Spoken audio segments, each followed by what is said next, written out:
but they don't grow on the rocks. And then other zoanthids will grow on rocks and may grow on coral skeletons. Yep, and some will grow on sponges, and some will grow on crabs. Actually, we've got the crab so eating a squid here. It's really interesting. Go in, Art. Kind of a cool study to figure out what it is that's attracting the larvae of the zoanthids. Crab's got to get a hold on it, though. A little fight going on here. Yeah, the crab's like, no, you can't have my squid. I thought the cutthroat was going after the shrimp that was right by it, but maybe he was. But then he decided that squid mantle was a little bigger of a chunk. But if anybody has tried to get a stick out of a fiddler crab's hand on the beach or something like that, you'll know. But this it's come out a little bit. Seems to be pretty persistent as well. And we've got a good tug of war going on here for this piece of squid. These cutthroat eels are pretty hardcore when it comes to feeding. Would you say they're pretty cutthroat, Megan? I would. I want to say that, Jeff.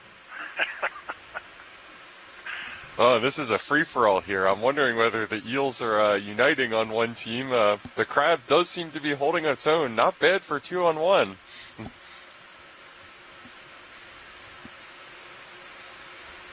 Yeah, this is a great tug-of-war that we're observing right here.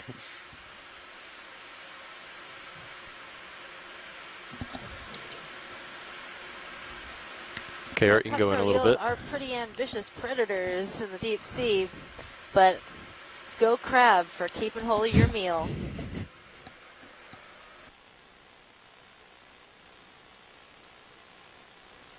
Now that the crab has fended off the other would-be scavengers, I believe he's luxuriously basking over his delicious calamari.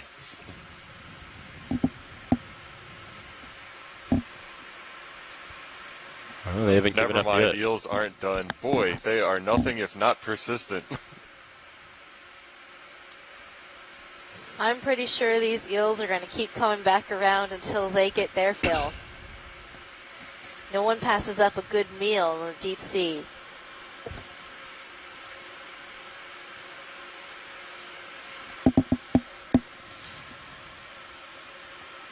Everybody loves squids.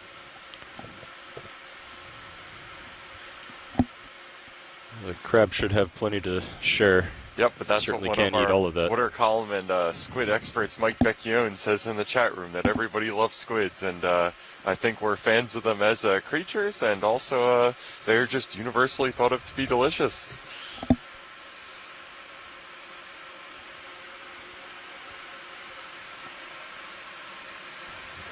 On a sad note, we have only about 15 minutes left in our dive, but you can't say no to a good crab, squid, eel, interaction. I just brought hydraulics down. I still have them up. Thanks.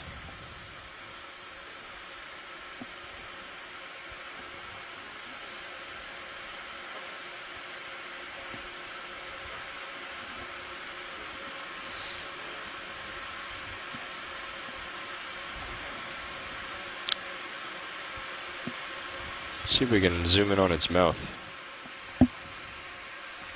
When you're ready, Art.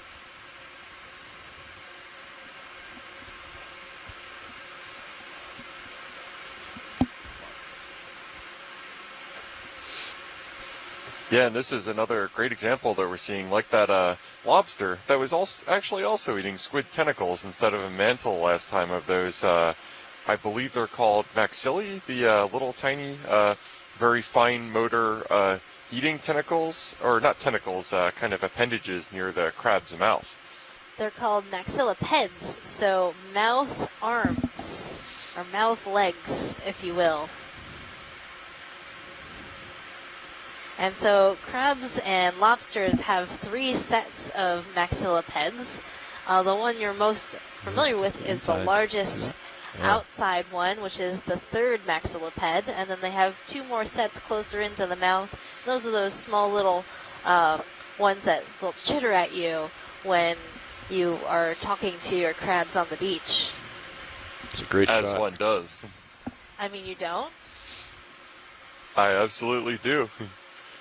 And boy, you can really see how effective those claws are in terms of just ripping off chunks of that squid and then chowing down. A little bit to the right. That's why these crabs need those maxillipeds along with their chelipeds, those pincing arms.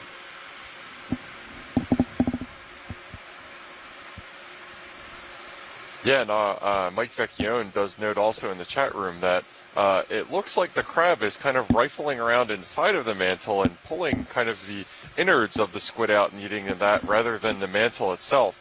And that makes sense. The mantle is mostly muscle. It's probably pretty tough. I don't think you can get a nice braise going down here in the deep sea to kind of break down those tough muscles. So in lieu of squid asabuco, I think it's going for squid sashimi of the more tender inner variety. So good job, crab. You're a gourmand as well as a champion, fending off those would-be scavengers. Nicely put, Jeff. You might notice that the mouth parts have two parts.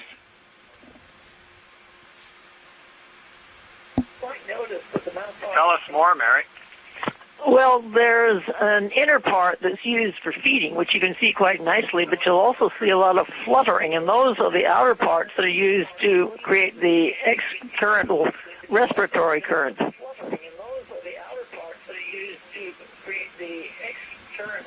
Oh, interesting. Okay, yeah. So one is for feeding, and then one is more for breathing. Gotcha. I see. Specialized. Thanks for that. Yeah, and that is really reaching deep into that mantle to chomp down. Probably a vortex.